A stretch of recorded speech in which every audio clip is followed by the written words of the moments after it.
ګرانو کتونکو علب خان شیرپو یم خبرې اترې به کومه په شهید وطن خیاط محمد خان شیرپو چې د هغه 78م تلین به سباله په شیرپو کلي کې مانځلې کیږي او 1 بجه به دغه جلسه شروع کیږي او 1 بجه نه پس چې کوم دی د قومي وطن پارټۍ مرکزي چیرمن آفتاب احمد خان شیرپو به هغې ته تقریر کوي.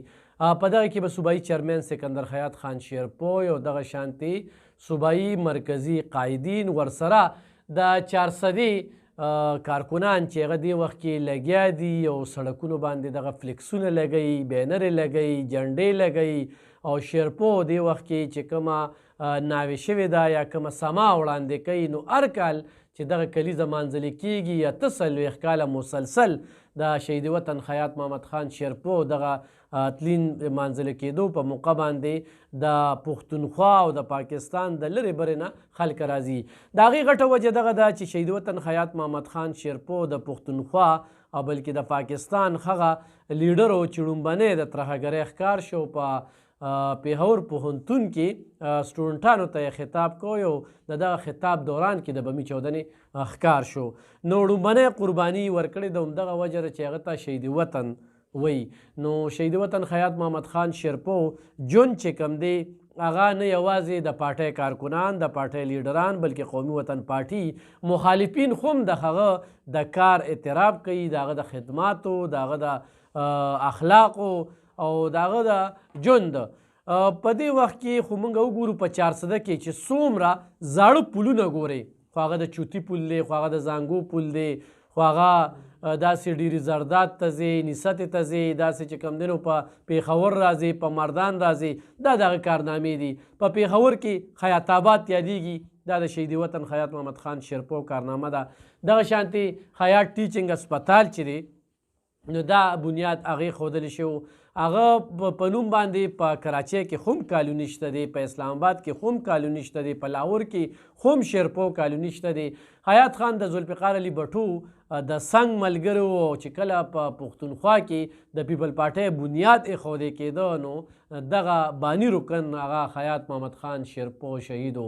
د شهید وطن حیات محمد خان شیرپو چې گورنر پاتې شو، څو وارې هغه وفاقي وزیر هم پاتې شوی دی، خو په گورنرۍ کې د گورنر حوض دروازې هغه به کولو وي او هر سړی به ته هغه به د خلکو اورېدل او په هغې باندې به یې کار اخیسته. حیات محمد خان شیرپو چونکې موږ یې کلیوال یو، د هغې کم مشران چې دي چې ژوند یې ورسره کړی دی یا د هغه کروندګرو نو د هغه د اخلاقو نه ډېر زیات متاثره و، ډېر عاجز طبیعته انسان و او شپر ورځ چې کوم دی نو د ولس په خدمت کې به هغه بوخت و. نو دغه برسیله نه صرف د پارټۍ خلک راځي بلکې مخالفین هم د هغه دغه جلسه کې ګډون کوي او هر کال دغه تلین د بل کال نه لوی وي، ګډون پکې د خلکو زیات وي. خو دې پیرې په دغه جلسه کې یعنی دغه جلسه چې کومه ده دا د شهدای پولیس لاین هغې سره منسوب کړې شوې ده چې د امن دپاره او په دې کې اواز پورته کیږي او د دې جلسې تړون چې کوم دی نو هغه امن سره دی. نو پکار ده چې امن پاسون والا یا څومره پښتانه دي هغه په دې کې ګډون وکړي او دا جلسه چې څومره مضبوطه وي، څومره غټه وي، هغه چې د کمې ډلې خوم وي نو هغه له پکار دي چې سباله دغه جلسې ته راشي. او آفتاب احمد خان شیرپو به په دې کې یو ډېرې مهمې خبرې اترې هم کوي او د دې هم انکار نشته چې دې وخت کې پښتانه هغه تس نس دي. دغه خو سوات کې امن پاسون شو، خو په باجوړ کې وشو، خو په پیښور کې وشو، نو یووالی پکې وښودی شو، خو هغه شانتې یووالی ونه ښودی شو د کم چې توقع وه، د کم چې امید و.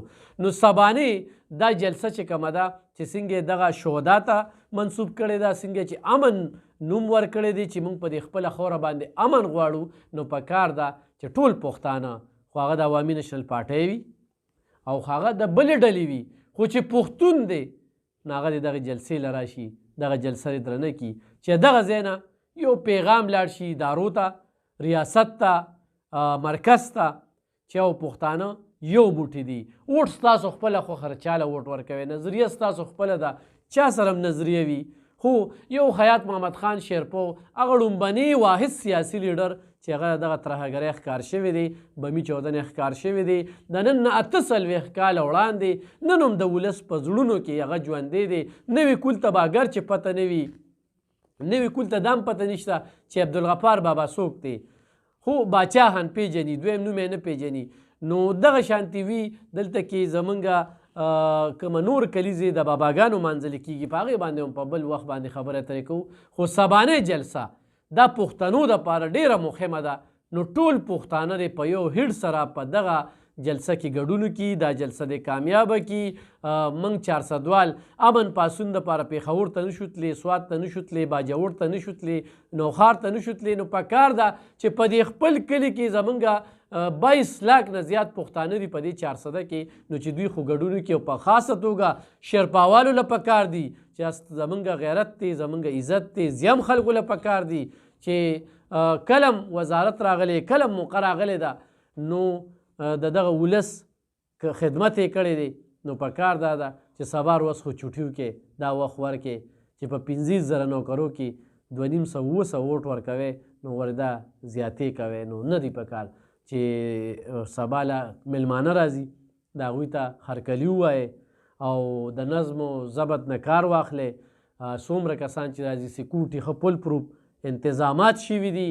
او دې وخت کې جلسه چې کومه ده هغه بالکل هر سړی راځي خپل بینر لګوي. ډېر خلکه په دې سیاست کې دا وي، یو قومي وطن پارټۍ مشران خو هم زما د هغه ګوري، نو هغوی ته هم زه دا وایم چې ډېر خلک داسې دي چې هغوی سره اوټ دی، اوټ بینک بیلنس دی، او هغوی د دې پارټۍ لپاره ډېرې قربانۍ ورکړي دي، خو هغوی ته دعوت قدرې نه دی ورکړی شوي. هغوی ته ستاسو تنظیمي خلک نه دي رسېدلی. او د هغې غټه وجه دا ده چې دې وخت کې 400 کې د قومي وطن پارټۍ تنظیم نشته، ترجمان یې نشته.